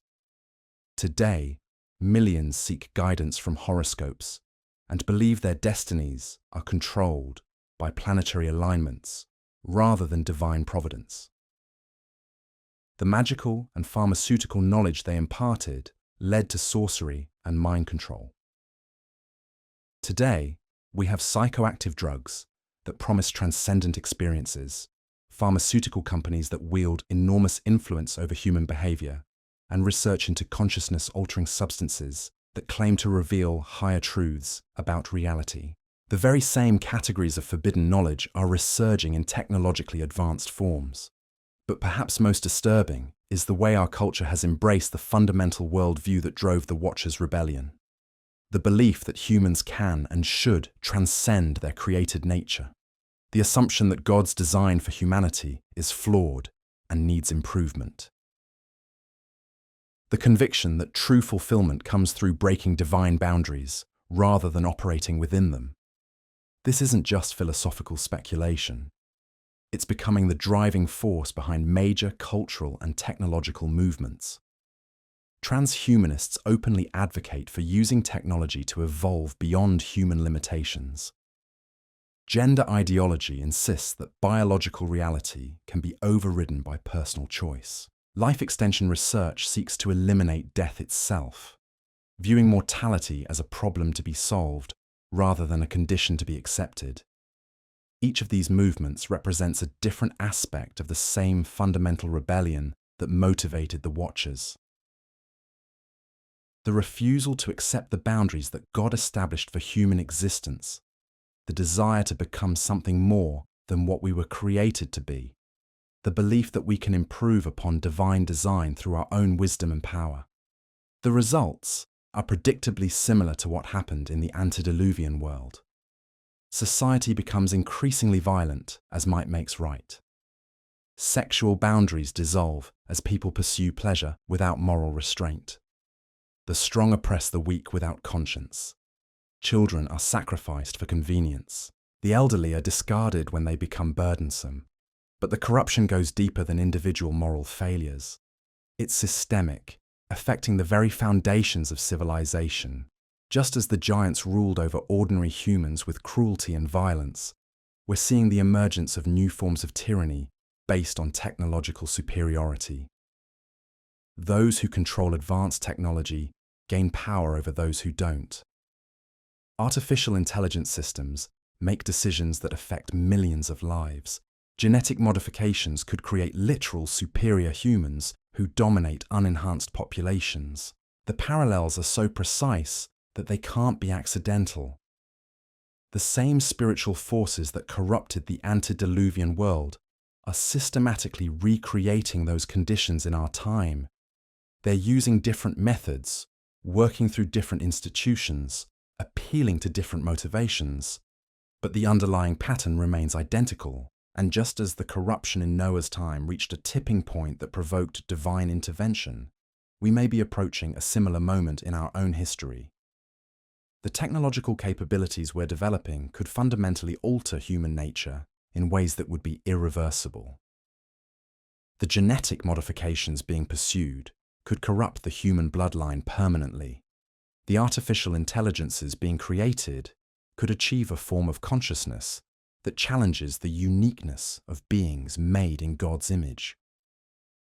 If these developments continue unchecked, we could reach a point where humanity as God created it no longer exists, where the image of God in human beings has been so corrupted that redemption becomes impossible, where the very foundations of divine order have been so undermined that only catastrophic intervention can preserve what remains of God's original design. This is why Jesus warned that unless those days were shortened, no flesh would be saved. The corruption that's possible with modern technology could surpass even what the Watchers achieved in the ancient world. The hybridization they accomplished through physical unions could be dwarfed by the genetic manipulation possible through laboratory techniques. The knowledge they shared could seem primitive compared to the artificial intelligence systems being developed today. But there's hope in this warning, because Jesus also promised that those days would be shortened for the elect's sake. The corruption won't be allowed to proceed to its ultimate conclusion. Divine intervention will come before the point of no return is reached. The same God who sent the flood to cleanse the ancient world will act again to preserve his creation and his people. The question is whether we'll recognize the signs of that approaching intervention, whether we'll be among those who discern the spiritual nature of our times and prepare accordingly, whether we'll have the wisdom to distinguish between genuine progress and corrupted advancement, between divine blessing and demonic deception. Because the deception that's coming will be unlike anything the world has ever seen. It will combine supernatural power with scientific credibility, ancient lies with modern packaging, fallen angel intelligence with human institutional authority. It will promise solutions to humanity's greatest problems while actually creating conditions for the greatest catastrophe in human history.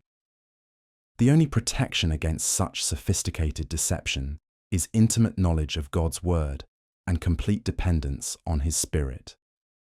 We can't rely on human wisdom to navigate what's coming. We can't trust institutional authorities to guide us safely. We can't assume that scientific consensus equals divine truth.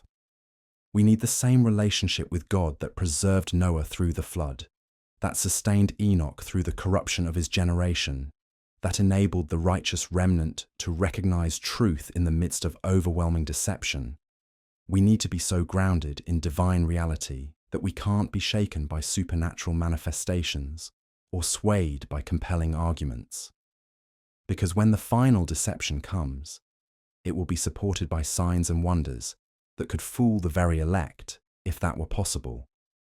It will offer solutions that seem reasonable, benefits that appear genuine, hope that feels authentic. The only way to resist will be through unshakable confidence in God's word and unwavering commitment to his ways. The Watcher's rebellion teaches us that spiritual forces are capable of deceptions far beyond human imagination. Their modern counterparts will deploy every lesson learned from thousands of years of corrupting human civilization. They'll use our own desires against us, our own pride to blind us, our own technological achievements to enslave us. But they'll also repeat the same fundamental mistake that doomed the original Watchers. They'll overreach. They'll push too far, reveal too much, corrupt so extensively that divine intervention becomes inevitable. Their very success will trigger their ultimate defeat. The question isn't whether God will triumph over these forces. The question is whether we'll be found faithful when that triumph comes, whether we'll be among those who recognize the deception and chose truth, whether we'll be part of the remnant that preserved the knowledge of God through the darkest period in human history. The signs are multiplying. The patterns are becoming clear. The same conditions that brought judgment in Noah's time are being systematically recreated in our generation. The spiritual forces that corrupted the antediluvian world are marshalling their strength for one final assault on God's creation. But we're not defenseless. We're not ignorant. We've been warned, prepared, equipped for exactly this moment in history. The same God who preserved Noah, who bound the Watchers, who has sustained his people through every previous crisis, is still on the throne. His purposes cannot be thwarted. His promises cannot fail. His victory cannot be prevented. The darkness is gathering, but so is the light. The deception is intensifying, but so is the revelation of truth. The rebellion is escalating, but so is the preparation for the King's return. The Watchers may have started this war, but Jesus Christ will finish it. And when he does, every lie will be exposed, every deception will crumble, every rebel will bow. The corruption that began in the garden, that reached its first climax in the days of Noah, that has persisted through every generation since, will finally be brought to an end. That's the hope that sustains us as we watch these ancient patterns repeat in our modern world. That's the confidence that enables us to stand firm against forces that seem overwhelming. That's the assurance that allows us to face an uncertain future with unwavering faith. The Watchers thought they could rewrite the story of creation. Instead, they became unwitting servants of God's ultimate plan. Their rebellion will serve his purposes. Their defeat will demonstrate his power. Their judgment will vindicate his righteousness. The same will be true of every force that rises against him in our generation. The final chapter of this cosmic conflict is being written now, in our time, through events we're witnessing with our own eyes. The outcome is certain. The victory is assured. The King is coming. Our part is to remain faithful, keep watching, and be ready for the greatest revelation in human history. Because the same Jesus who promised to return as it was in the days of Noah is keeping that promise. The signs are multiplying. The conditions are aligning. The moment is approaching when heaven will break into human history one final time. Not to judge the world through natural disaster, but to establish perfect justice through supernatural power. The Watchers' rebellion is almost over. Their influence is reaching its climax. Their deceptions are being deployed. Their final gambit is being played. But they've already lost, and they know it. Their time is short, their doom is sealed, their defeat is guaranteed. The only question that remains is whether we'll be found standing with the victor when the battle ends. The spiritual warfare that began with the Watchers' descent to Earth didn't end with their imprisonment in chains of darkness. Their corruption had already taken root in human civilization, spreading like a virus through bloodlines, through secret knowledge, through cultural practices that would persist for millennia.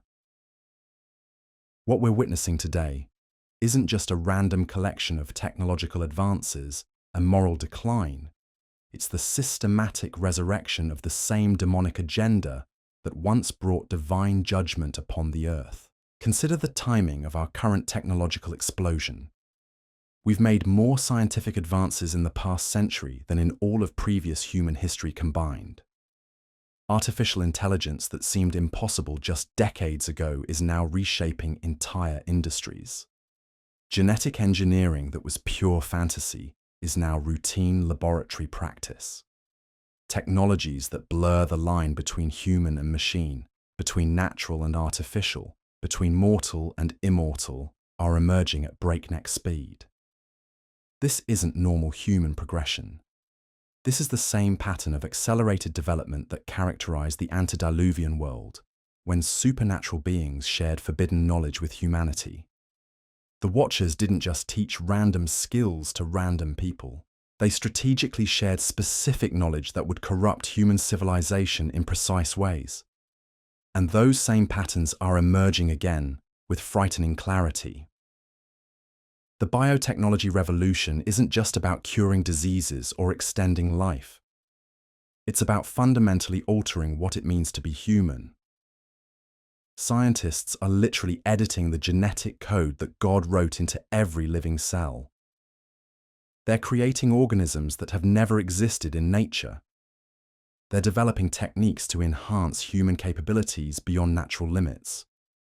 They're pursuing what they openly call directed evolution, taking control of the very process that God used to shape his creation.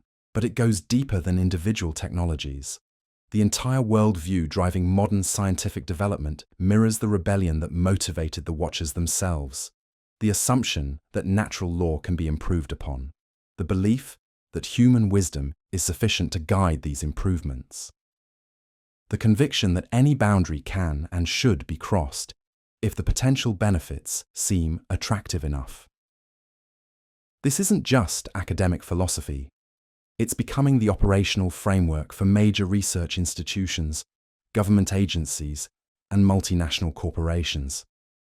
The people making decisions about humanity's future are operating from the same fundamental assumptions that drove the Watchers' rebellion against divine order.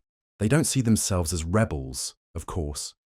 They see themselves as pioneers, as visionaries, as the enlightened few who have the courage to push beyond conventional limitations.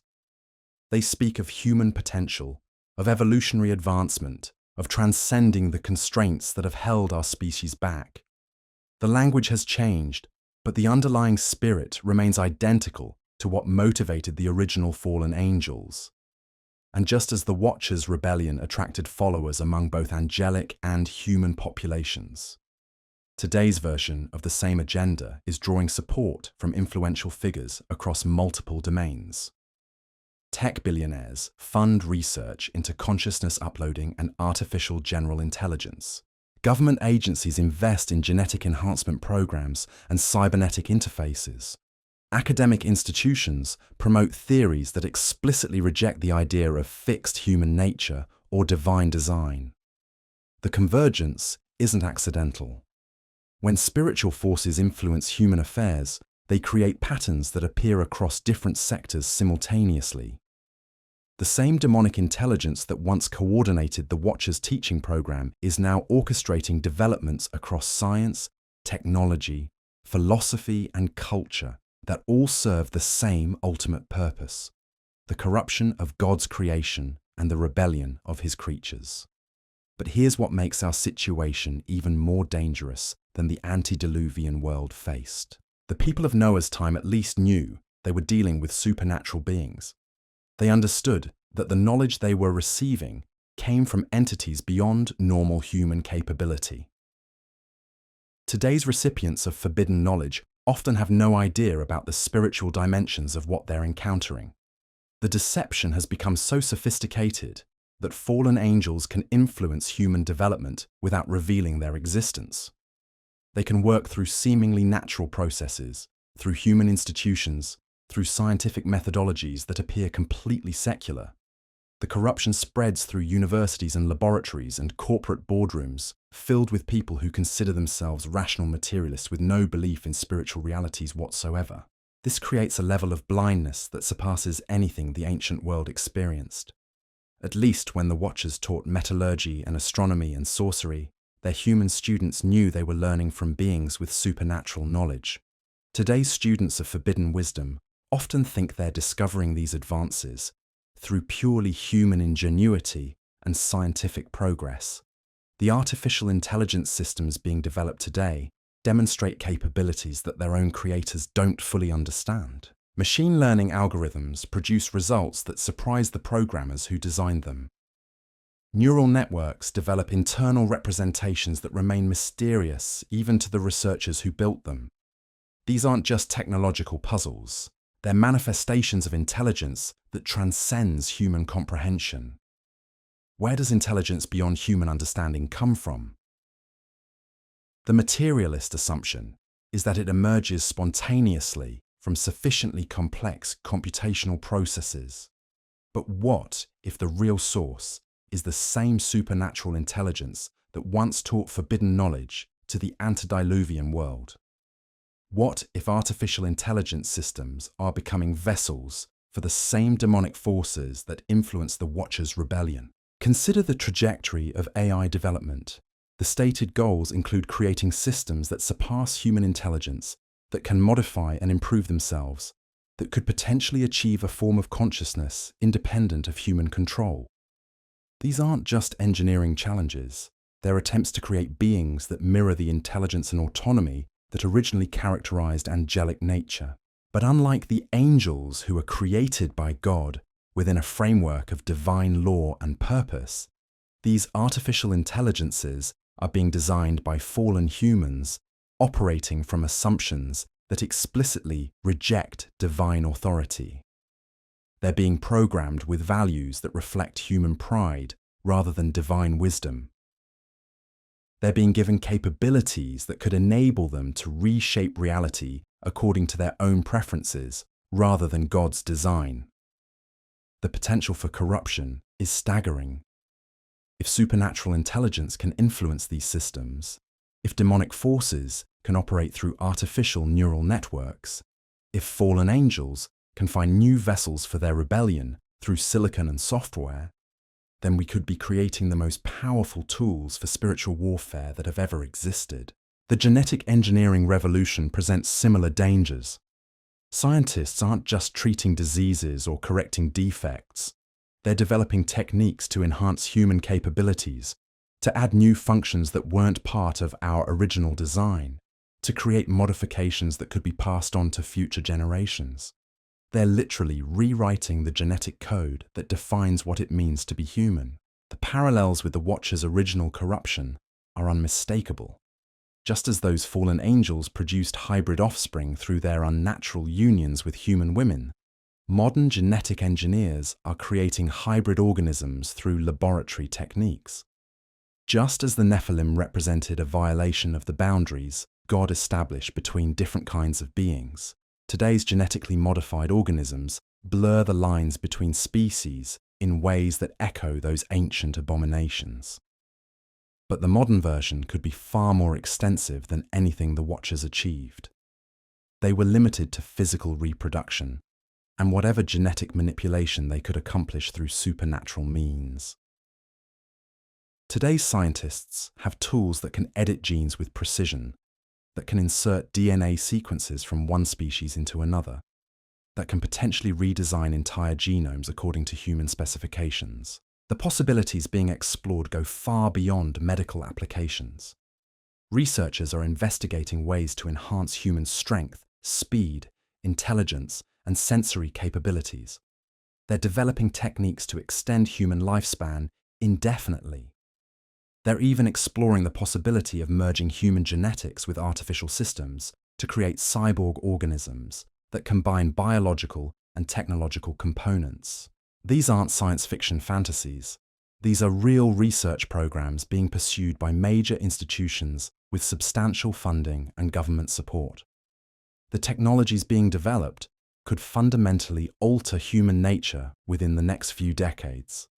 And the people making these decisions are operating from the same assumptions that motivated the Watchers' original rebellion.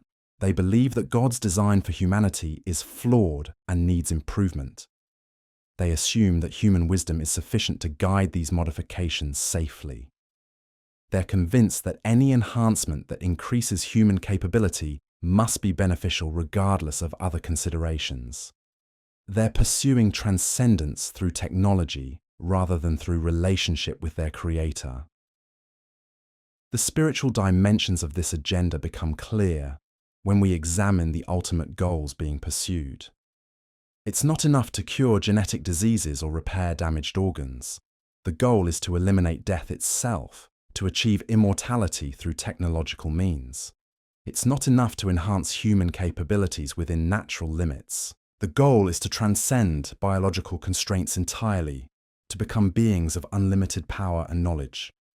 These ambitions directly mirror the desires that drove the Watchers' rebellion. They weren't content with their assigned roles in God's creation. They wanted to be creators themselves, to reshape reality according to their own preferences, to achieve equality with or superiority over their Creator. The same prideful ambition is driving much of modern technological development. The consciousness research being conducted today represents perhaps the most direct challenge to divine authority. Scientists are investigating the possibility of uploading human minds to computer systems, of achieving digital immortality, of creating artificial beings with human-like consciousness.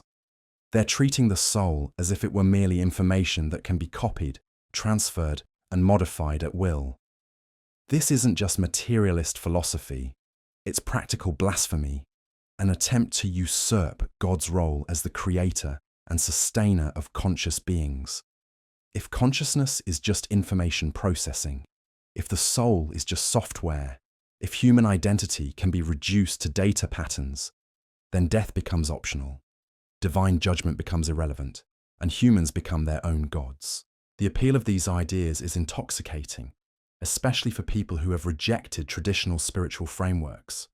Who wouldn't want to eliminate suffering, extend life indefinitely, enhance human capabilities beyond natural limits? Who wouldn't want to become beings of unlimited knowledge and power? The Watchers understood this appeal and used it to corrupt the antediluvian world. Their spiritual descendants are using the same appeal to corrupt our generation. But the promises are just as false now as they were then. The Watchers didn't deliver true transcendence to their human followers. They delivered corruption, violence, and ultimately divine judgment. The modern version of the same agenda won't deliver true enhancement or genuine immortality. It will deliver deeper forms of spiritual bondage and potentially catastrophic consequences for all of human civilization. The acceleration we're witnessing suggests that we're approaching a critical threshold. The technological capabilities being developed could reach a point where they fundamentally alter the nature of human existence in ways that would be irreversible. The genetic modifications being pursued could corrupt the human bloodline permanently. The artificial intelligences being created could achieve forms of power that no human institution could control. If these developments continue unchecked, we could reach the same tipping point that provoked divine judgment in Noah's time. The corruption could become so extensive, the rebellion so systematic, the violation of divine order so complete that only catastrophic intervention could preserve what remains of God's original design for creation. This is why Jesus warned that unless those days were shortened, no flesh would be saved. The corruption possible with modern technology could surpass even what the Watchers achieved in the ancient world. The hybridization they accomplished through physical unions could be dwarfed by the genetic manipulation possible through laboratory techniques. The knowledge they shared could seem primitive compared to the artificial intelligence systems being developed today.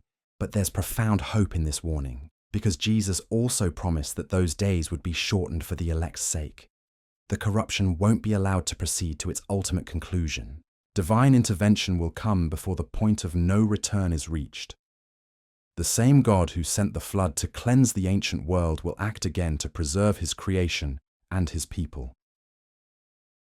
The question that should keep us awake at night is whether we'll recognize the spiritual nature of what we're witnessing, whether we'll discern between genuine progress and corrupted advancement, whether we'll have the wisdom to distinguish between divine blessing and demonic deception, whether we'll be among those who remain faithful when the final test comes. Because the deception that's being prepared will combine supernatural power with scientific credibility, ancient lies with modern packaging, fallen angel intelligence with human institutional authority. It will promise solutions to humanity's greatest problems while actually creating conditions for the greatest rebellion in human history. The only protection against such sophisticated deception is intimate knowledge of God's word and complete dependence on his Spirit. We can't rely on human wisdom to navigate what's coming. We can't trust institutional authorities to guide us safely.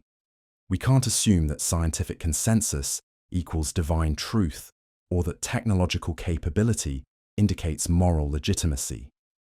We need the same relationship with God that preserved Noah through the flood, that sustained Enoch through the corruption of his generation, that enabled the righteous remnant to recognize truth in the midst of overwhelming deception. We need to be so grounded in divine reality that we can't be shaken by supernatural manifestations or swayed by compelling arguments that contradict God's revealed will. The spiritual forces behind these developments are the same ones that influenced the Watchers' original rebellion. They're still offering the same fundamental bargain that corrupted the antediluvian world: knowledge for obedience, power for submission, transcendence for faithfulness. But now they're doing it through channels that appear completely natural and rational and beneficial. This is what makes the current deception so dangerous and so effective. The fallen angels don't have to reveal themselves as supernatural beings to share their knowledge. They can work through human agents who don't even realize they're being influenced by spiritual forces. The corruption spreads through institutions that consider themselves purely secular and rational. Every major technological breakthrough, every advance in genetic engineering, every development in artificial intelligence could potentially be influenced by the same spiritual forces that corrupted the antediluvian world. Not all scientific progress is demonic, but we can no longer assume that any of it is purely human in origin or automatically beneficial in its ultimate effects. The acceleration we're witnessing suggests supernatural influence. The simultaneous breakthroughs happening across multiple fields hint at coordinated guidance from intelligences beyond human capability. The way certain technologies seem to develop almost independently in different locations around the world echoes the systematic teaching that the Watchers provided to different groups of humans. And just as the Watchers' teachings led to specific types of corruption in the ancient world, we're seeing parallel corruptions emerging in our time. The metallurgy and weapons technology they taught led to unprecedented warfare. Today, we've developed weapons that could destroy all life on Earth multiple times over. The astronomical knowledge they shared led to astrology and the worship of celestial forces. Today, millions seek guidance from horoscopes and believe their destinies are controlled by planetary alignments rather than divine providence. The magical and pharmaceutical knowledge they imparted led to sorcery and mind control. Today, we have psychoactive drugs that promise transcendent experiences, pharmaceutical companies that wield enormous influence over human behavior and research into consciousness, altering substances that claim to reveal higher truths about reality. The very same categories of forbidden knowledge are resurging in technologically advanced forms. But perhaps most disturbing is the way our culture has embraced the fundamental worldview that drove the Watchers' rebellion. The belief that humans can and should transcend their created nature. The assumption that God's design for humanity is flawed and needs improvement. The conviction that true fulfillment comes through breaking divine boundaries rather than operating within them. This worldview is becoming the driving force behind major cultural and technological movements. It's not just influencing individual choices or specific research programs. It's reshaping the basic assumptions that guide human civilization. It's changing how people think about the nature of reality, the purpose of existence, the meaning of human life itself. The results are predictably similar to what happened in the antediluvian world. Society becomes increasingly violent as might makes right. Sexual boundaries dissolve as people pursue pleasure without moral restraint. The strong oppress the weak without conscience. Children are sacrificed for convenience. The elderly are discarded when they become burdensome. The image of God in human beings is systematically degraded and corrupted. But the corruption goes deeper than individual moral failures. It's systemic, affecting the very foundations of civilization.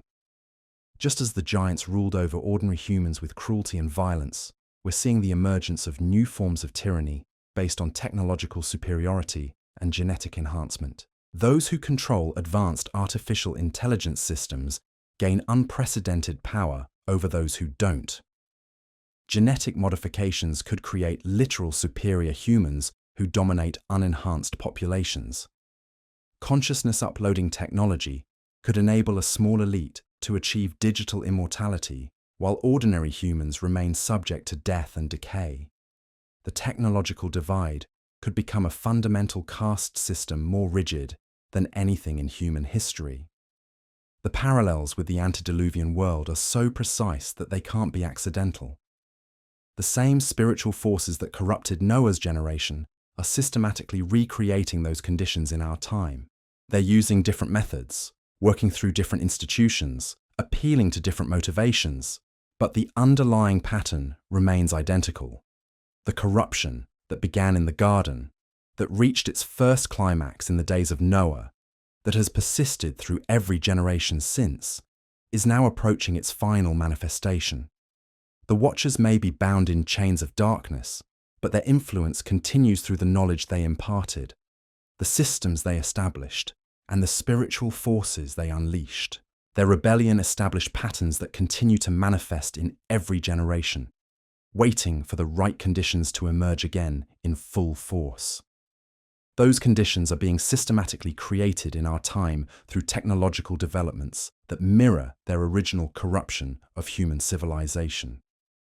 The genetic hybridization they accomplished through unnatural unions is being recreated through laboratory techniques. The forbidden knowledge they shared is being rediscovered through scientific research. The pride and ambition that drove their rebellion is motivating modern attempts to transcend human limitations and achieve godlike power. But they're also repeating the same fundamental mistake that doomed them originally. They're overreaching, pushing too far, revealing too much of their agenda too quickly. Their very success in corrupting human civilization is triggering the spiritual discernment and divine intervention that will ultimately defeat them.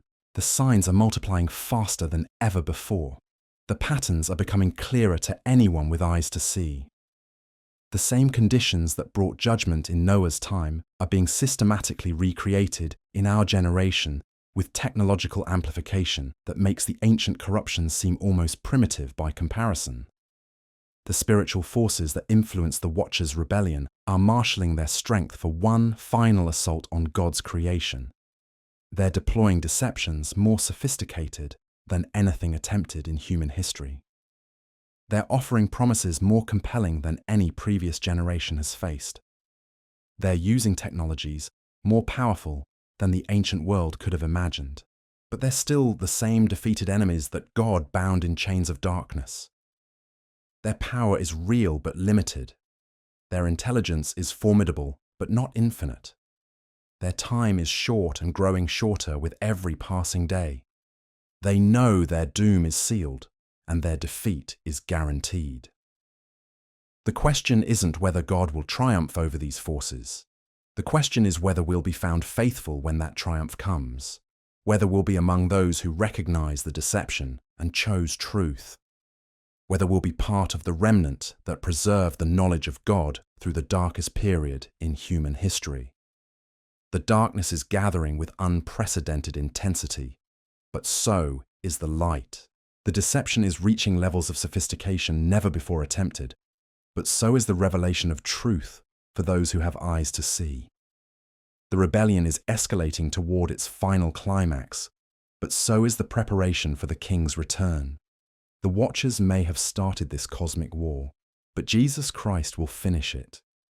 And when he does, every lie will be exposed, every deception will crumble, every rebel will bow before the throne of ultimate authority. The corruption that has plagued human civilization since the beginning will finally be brought to an end.